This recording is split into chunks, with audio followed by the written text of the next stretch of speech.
बिस्मिल्लाहिर्रहमानिर्रहीम।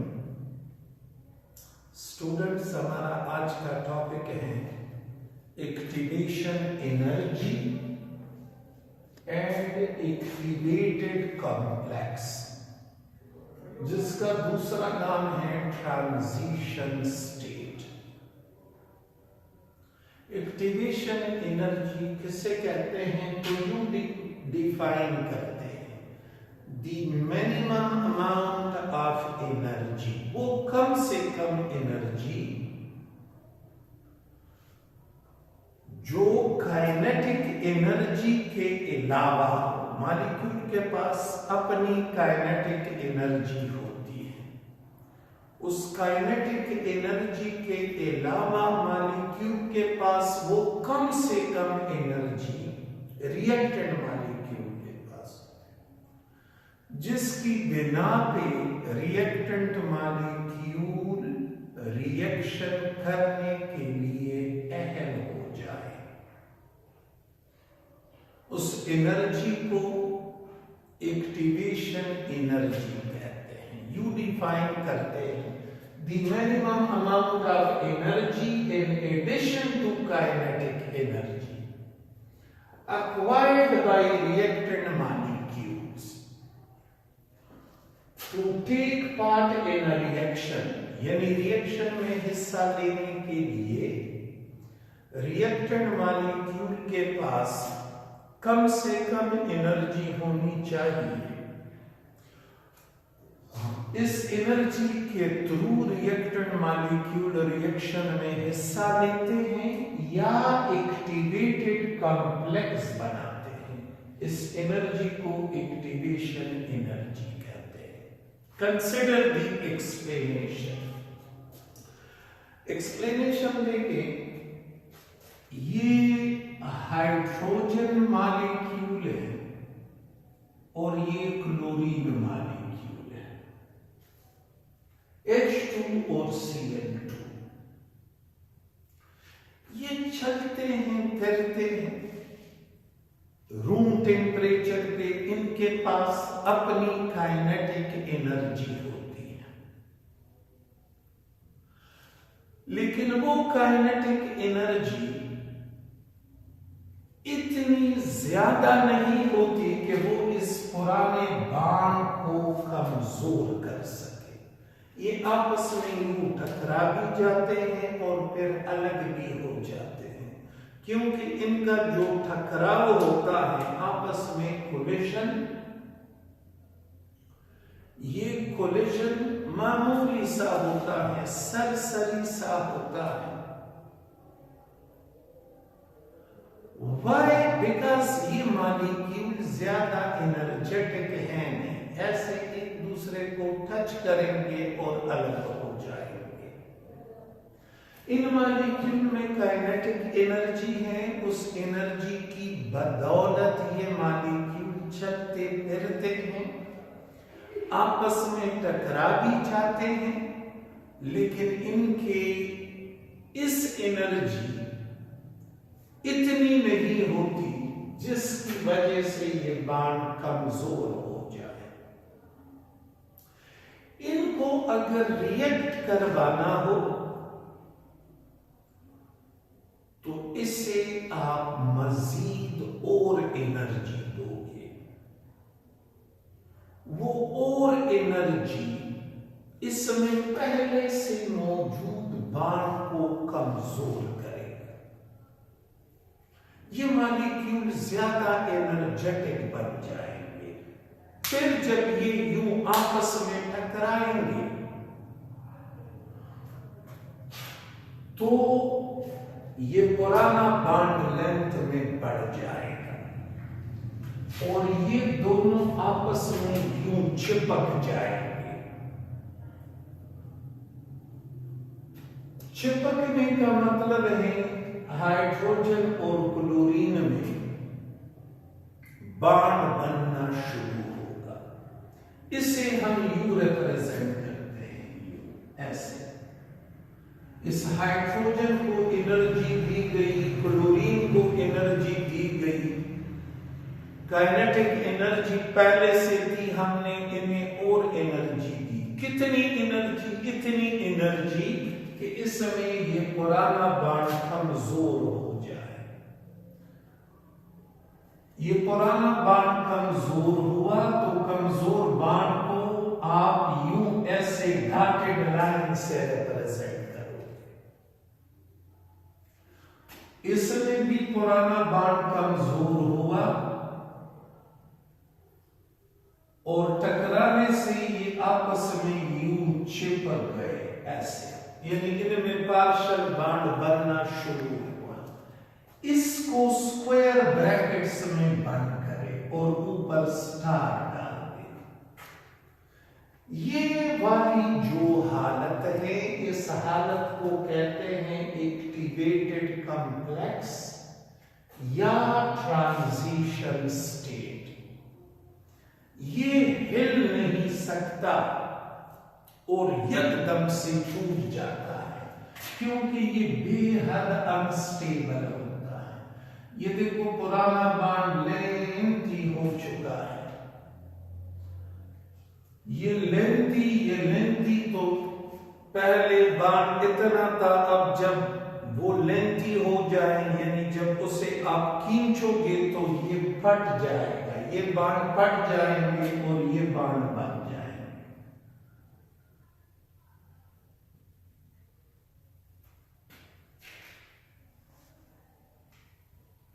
इसे कहते हैं रिएक्टेंट,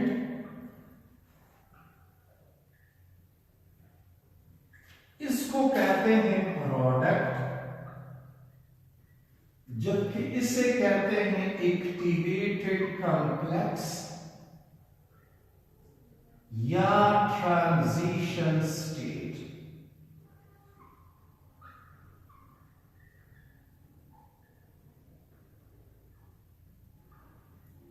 ट्रांजिशन स्टेट या एक्टिवेटेड कॉम्प्लेक्स एक रिएक्शन का सबसे ज्यादा अनस्टेबल स्टेट होता है और इसको हम ग्राफिकली रिप्रेजेंट करते हैं। फॉर एक्सोथर्मिक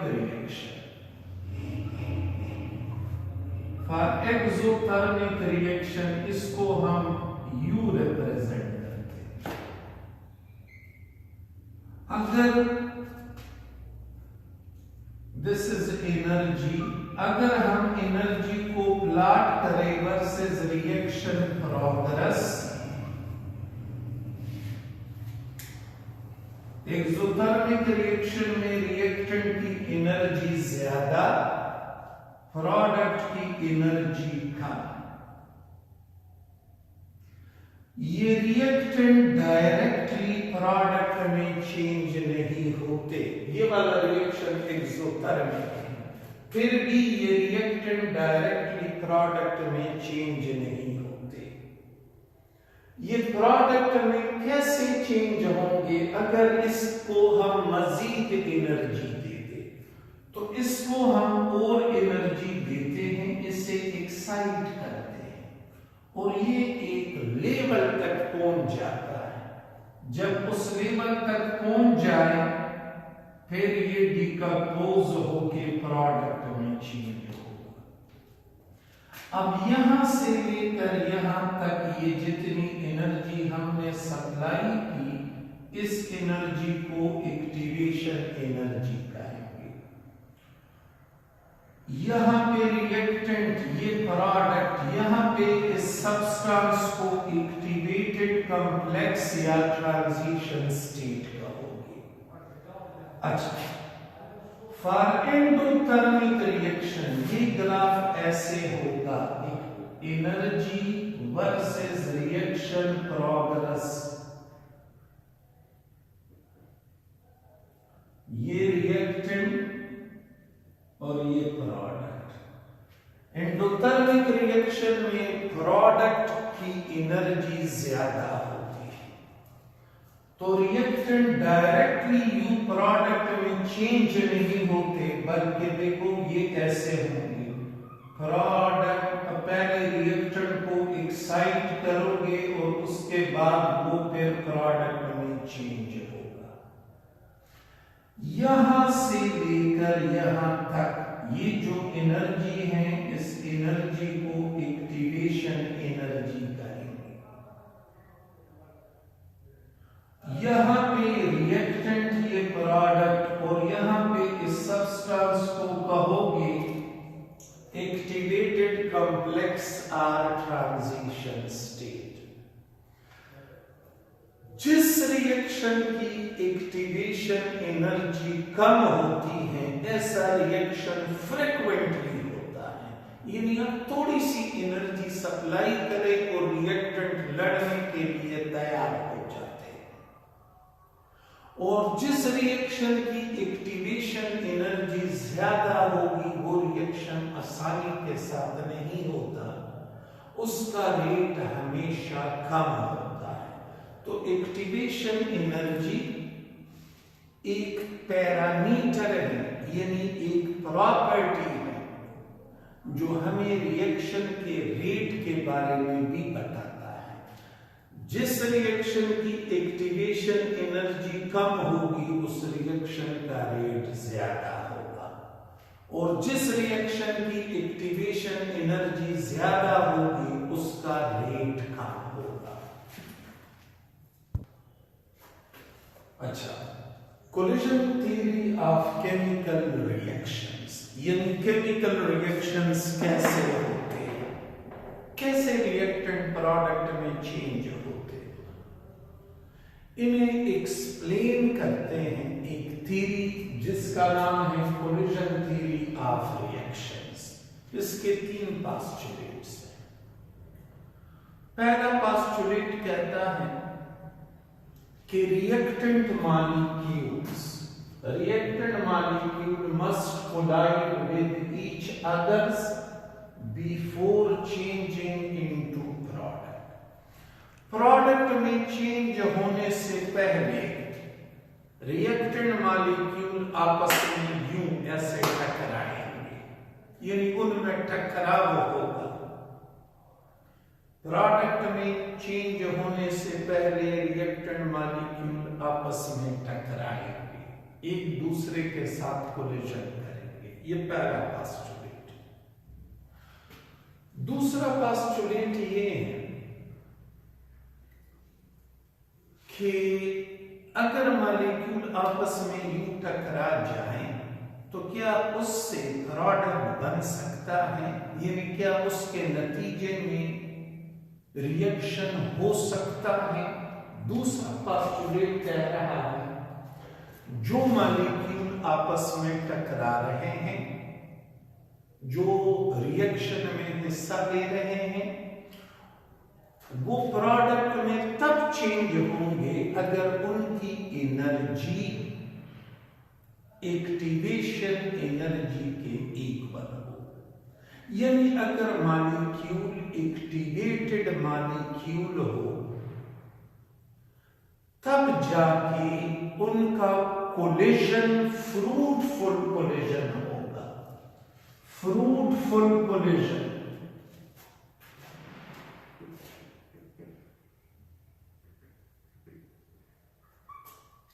फ्रूटफुल कोलिजन तब होगा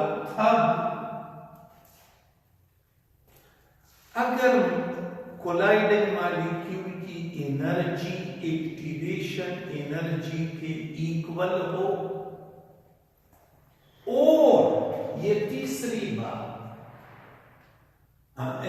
ऐसे रिएक्टेंट मॉलिक्यूल जिनकी एनर्जी एक्टिवेशन एनर्जी के इक्वल हो, उन्हें एक्टिवेटेड मॉलिक्यूल कहते हैं। और ये तीसरी बात कि ये एक्टिवेटेड मॉलिक्यूल, इनकी सिमत भी दुरुस्त होनी चाहिए। दुरुस्त सिमत का ये मतलब है, लुक एट माय हैंड्स, अगर ये ऐसे हो, देखो ऐसे, जब ये एक दूसरे के साथ टकरा जाए तो ये एक दूसरे के साथ चिपक जाए। अगर ये मॉलिक्यूल एक्टिवेटेड हैं, ये एक्टिवेटेड हैं, लेकिन ये ऐसे हैं, ऐसे, एक की ओरिएंटेशन यूं है, दूसरे की यूं है, ये अगर आपस में टकरा भी जाए तो ये एक दूसरे के साथ चिपक नहीं सकते। ये एक्टिवेटेड कॉम्प्लेक्स बना नहीं सकते। तो रिएक्टेंट एक्टिवेटेड मॉलिक्यूल्स की एनर्जी एक्टिवेशन एनर्जी के इक्वल होती है और उनकी सिमत भी दुरुस्त होनी चाहिए, तब जाके वो केमिकल रिएक्शन में हिस्सा लेंगे और प्रोडक्ट में चेंज होंगे, उनका कोलिजन फ्रूटफुल कोलिजन होगा। अब इन तीनों पोस्टुलेट का एक्सप्लेनेशन देखिए। Kinetic molecular theory of gases के मुताबिक 1 सेकंड में 1 लीटर कंटेनर में 1 मोल गैस, 1 सेकंड में 1 लीटर कंटेनर में 1 मोल गैस के मॉलिक्यूल 10 पावर 32 कोलिजन्स करते हैं।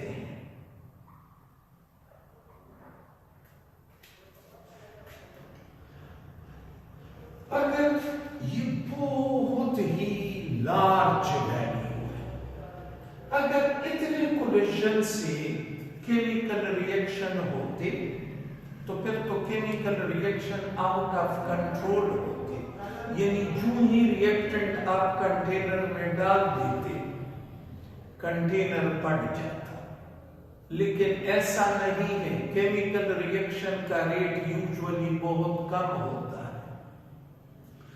तो कौन से फैक्टर हैं जो केमिकल रिएक्शन के रेट को कंट्रोल कर रहे हैं? वो हैं 2 फैक्टर, कंट्रोलिंग फैक्टर 2 हैं। एक ये पोस्टुलेट नंबर 2 और दूसरा है पोस्टुलेट नंबर 3। पोस्टुलेट नंबर 2 के मुताबिक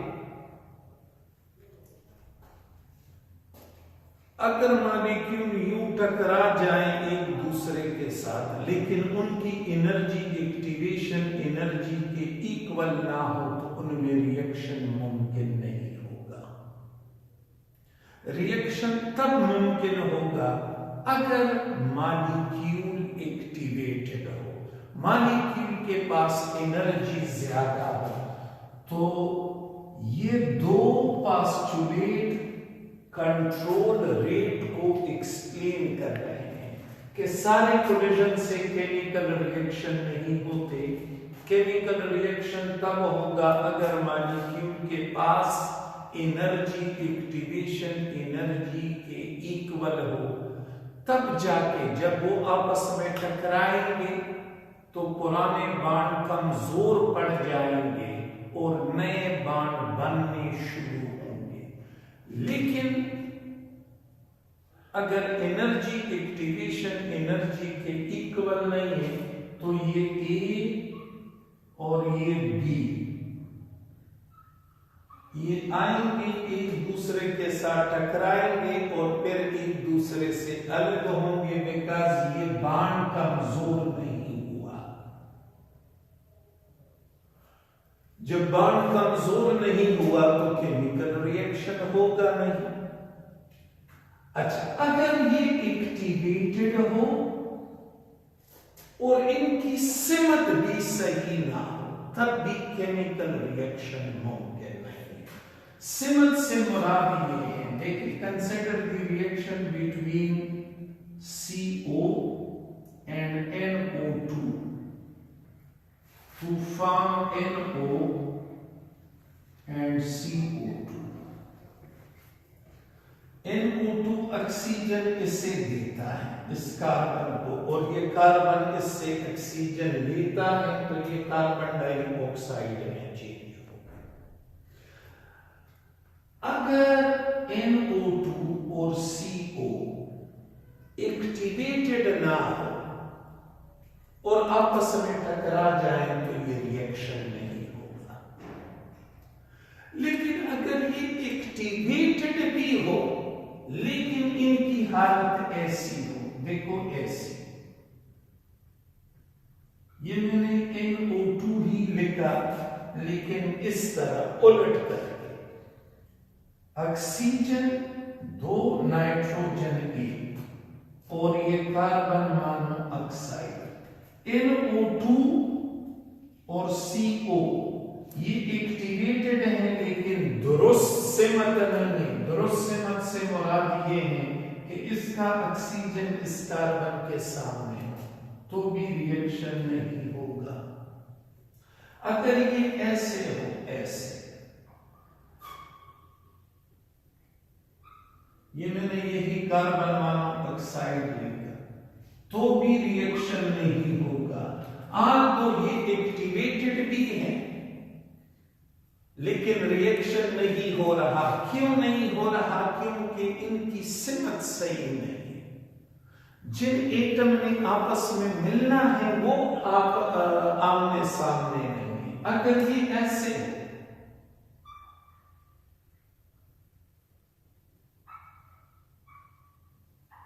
तो भी रिएक्शन नहीं होगा। क्यों?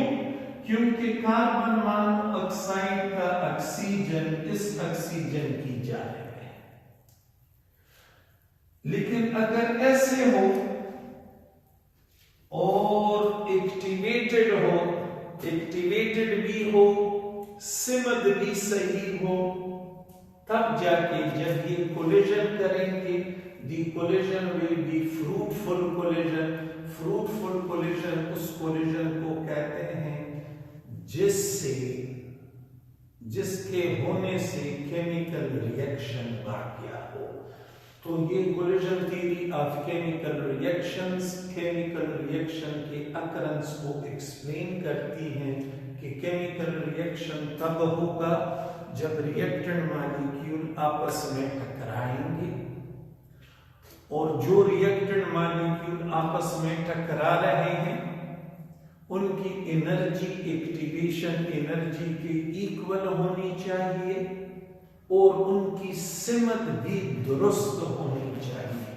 तो ये मैंने आपको 4 कोलिजन्स लिखवाए, 1 2 3 4 कोलिजन में से सिर्फ एक कोलिजन ही फ्रूटफुल कोलिजन है जो इन तीनों पोस्टुलेट्स पे पूरा उतरता है।